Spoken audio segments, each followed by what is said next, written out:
नमस्कार, आप देख रहे हैं सत्य हिंदी का शाम 6 बजे का बुलेटिन और मैं हूं आपके साथ कृति सिंह। देश भर में छात्र आंदोलन तेज हो रहा है। नेता अभिनेता के बाद अब वकीलों ने भी छात्रों का समर्थन करते हुए सरकार के खिलाफ मोर्चा खोल दिया है। दिल्ली से लेकर बिहार, मुंबई और मिजोरम तक छात्र सड़कों पर हैं।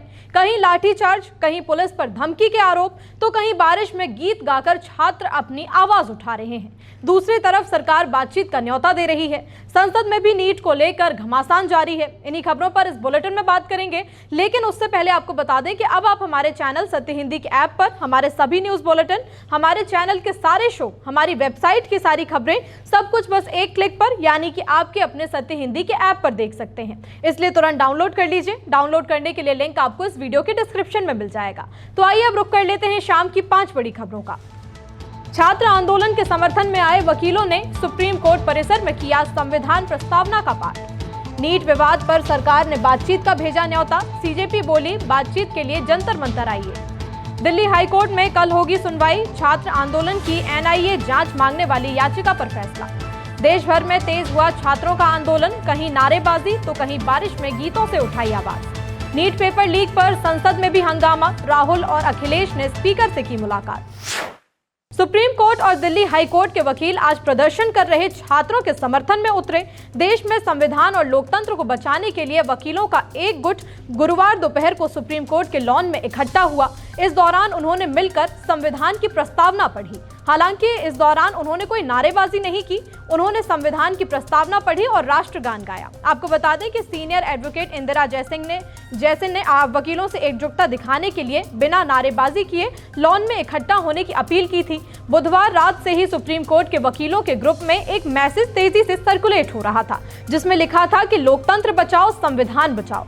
आपको बता दें कि इससे पहले मंगलवार को सुप्रीम कोर्ट बार एसोसिएशन और supreme court association for advocates on record ने कॉकरोच जनता पार्टी के संसद मार्च के दौरान प्रदर्शनकारियों पर दिल्ली पुलिस और आरएएफ की कार्रवाई की निंदा करते हुए सार्वजनिक बयान जारी किए थे। इसके अलावा supreme court bar association, supreme court advocates on record association और करीब 650 वकीलों के एक समूह ने अलग अलग बयान भी जारी कर छात्रों पर हुई पुलिस कार्रवाई की आलोचना की है। वकीलों ने मामले की स्वतंत्र और निष्पक्ष जांच की मांग भी की है और कहा है कि अगर कार्रवाई नहीं हुई तो हम खुद से एक्शन लेंगे।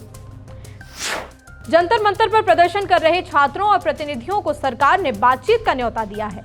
केंद्रीय मंत्री डॉक्टर जितेंद्र सिंह ने बयान जारी कर कहा कि सरकार हर समय बातचीत के लिए तैयार है और प्रदर्शनकारियों को जितना समय चाहिए उतना समय दिया जाएगा।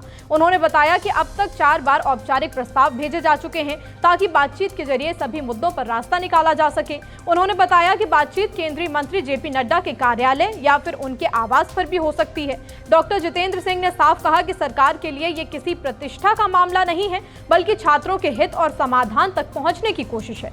इस न्योते पर सीजेपी ने कहा कि हम सरकार से बात करने किसी के आवास पर नहीं जाएंगे।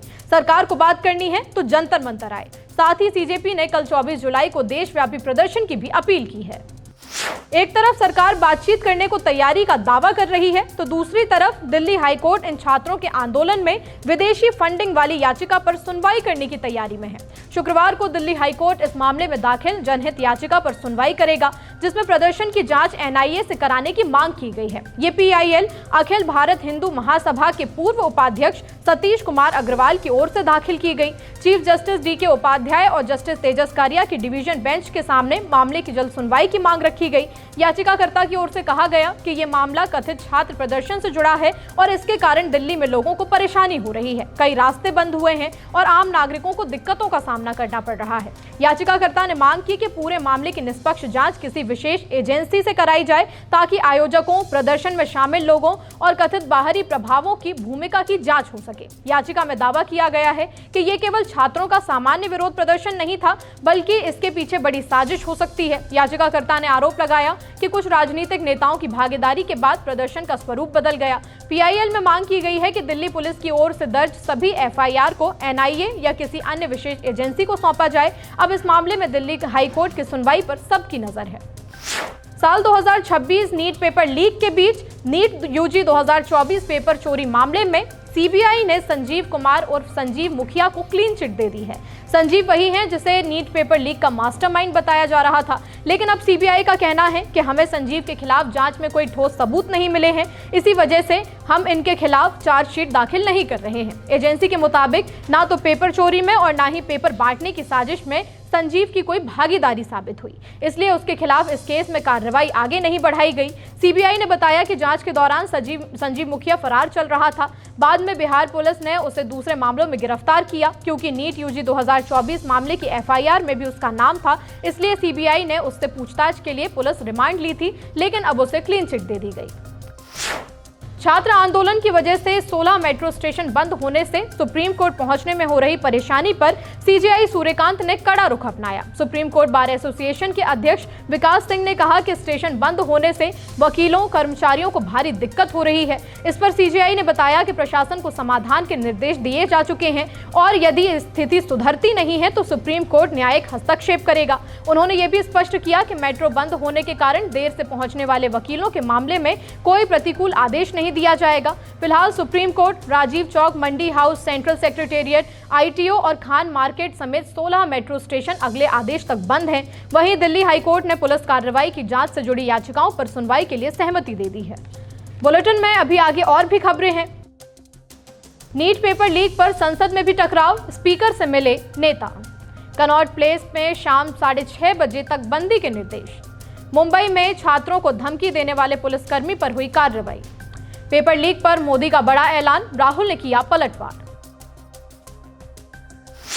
संसद में भी नीट यूजी पेपर लीक का मुद्दा लगातार गर्माता जा रहा है। इसी बीच लोकसभा में विपक्ष के नेता राहुल गांधी, समाजवादी पार्टी के प्रमुख अखिलेश यादव और विपक्ष के कई बड़े नेता गुरुवार को लोकसभा स्पीकर ओम बिरला से मिलने के लिए पहुंचे। इस बैठक में तृणमूल कांग्रेस के सांसद सौगत रॉय और महुआ मोइत्रा भी मौजूद रहे। मुलाकात का मकसद था कि नीट पेपर लीक मामले पर संसद में कब और कैसे चर्चा होगी, इस पर रास्ता निकाला जाए। इससे पहले लोकसभा की कार्यवाही के दौरान विपक्ष ने एक बार फिर से नीट पेपर लीक पर चर्चा की मांग को लेकर जोरदार हंगामा किया। हंगामे के बीच स्पीकर ओम बिरला ने विपक्षी नेताओं को बातचीत के लिए बुलाया। उन्होंने कहा कि सरकार इस मुद्दे पर चर्चा कराने के लिए तैयार है। हालांकि विपक्ष का कहना है कि पहले धर्मेंद्र प्रधान इस्तीफा दें, उसके बाद ही कोई चर्चा हो पाएगी। इस पर संसदीय कार्य मंत्री किरेन रिजिजू ने कहा कि बार बार शर्तें मत रखो। जंतर मंतर पर जारी प्रदर्शन के बीच दिल्ली कनॉट प्लेस में गुरुवार शाम 6:30 बजे तक दुकानें, दफ्तर, रेस्टोरेंट और अन्य व्यावसायिक प्रतिष्ठान बंद रखने के निर्देश जारी कर दिए गए हैं। न्यू दिल्ली ट्रेडर्स एसोसिएशन यानी एनडीटीए ने ये एडवाइजरी जारी की है। एसोसिएशन का कहना है कि ये कदम नई दिल्ली नगर पालिका परिषद यानी एनडीएमसी के चेयरमैन और वाइस चेयरमैन के निर्देशों के बाद उठाया गया है। व्यापारियों और प्रतिष्ठान संचालकों से प्रशासन का पूरा सहयोग करने की अपील की गई। एडवाइजरी में कहा गया कि मौजूदा हालात को देखते हुए सभी कारोबारी समय रहते अपने प्रतिष्ठान बंद कर दें, ताकि किसी भी तरह की जनहानि या संपत्ति के नुकसान से बचा जा सके। इस एडवाइजरी पर आम आदमी पार्टी के राष्ट्रीय संयोजक अरविंद केजरीवाल ने सवाल उठाते हुए कहा कि जबरदस्त सिक्योरिटी है, ढेर सारी एम्बुलेंस लाई गई, क्या मोदी सरकार आज फिर से जंतर मंतर पर अपने बच्चों पर बर्बर हमला करने वाली है? अगर प्रदर्शन करोगे तो तुम्हें झूठे ड्रग्स केस में फंसा दूंगा। छात्रों को ऐसी धमकी देने वाले पुलिसकर्मी को ड्यूटी से हटा दिया गया है। दरअसल नीट पेपर लीक मामले को लेकर मुंबई में भी छात्रों का विरोध प्रदर्शन जारी है। इस बीच एक वीडियो वायरल हुआ जिसमें एक पुलिसकर्मी पर प्रदर्शन कर रहे छात्रों को कथित तौर पर झूठे ड्रग्स केस में फंसाने की धमकी देने का आरोप लगा। सोशल मीडिया पर वायरल हुए इस वीडियो में मुंबई कांग्रेस ने भी अपने आधिकारिक सोशल मीडिया अकाउंट पर शेयर किया है और पुलिस कार्रवाई पर सवाल उठाए हैं। हालांकि वीडियो में कही गई बातों की पूरी पुष्टि जांच के बाद ही हो पाएगी, लेकिन मामला सामने आने के बाद मुंबई पुलिस ने तुरंत कार्रवाई की है। पुलिस ने संबंधित ड्राइवर को जांच पूरी होने तक उसकी मौजूदा ड्यूटी से हटा दिया है। साथ ही पूरे मामले की जांच के आदेश दे दिए गए हैं। मुंबई पुलिस का कहना है कि जांच के दौरान सामने आने वाले तथ्यों के आधार पर आगे की कार्रवाई की जाएगी। सिर्फ दिल्ली या महाराष्ट्र में नहीं बल्कि लगभग पूरे देश में पेपर लीक के खिलाफ प्रदर्शन जारी है। बिहार में भी छात्रों का गुस्सा लगातार बढ़ता जा रहा है। राजधानी पटना में बुधवार को हुए जोरदार प्रदर्शन के बाद गुरुवार को भी राज्य के कई जिलों में छात्र सड़कों पर उतर आए। पटना में फिलहाल तो माहौल शांत है, लेकिन बेगूसराय, कटिहार, नालंदा, शेखपुरा और मुंगेर में विरोध प्रदर्शन अभी भी जारी है। वहीं मिजोरम से सामने आई छात्रों के प्रदर्शन की तस्वीरों ने विरोध का एक अलग अंदाज दिखाया।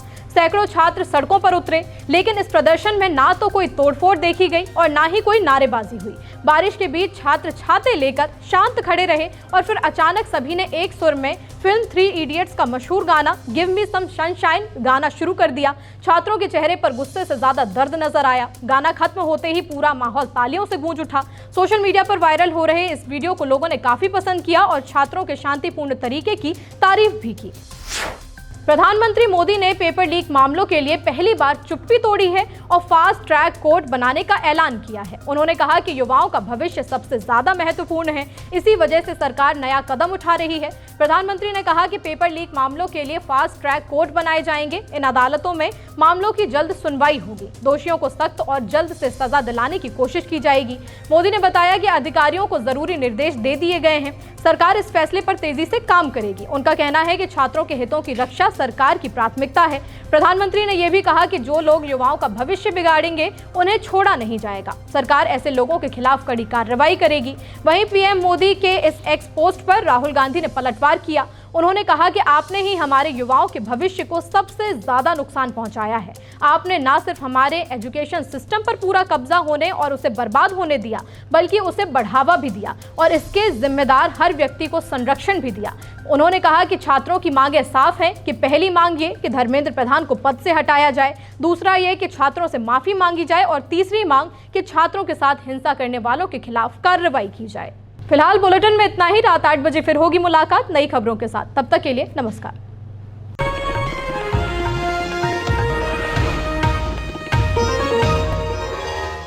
Copyright disclaimer under Section 107 of the Copyright Act 1976. Allowance is made for fair use for purposes such as criticism, comment, news reporting, scholarship, and research.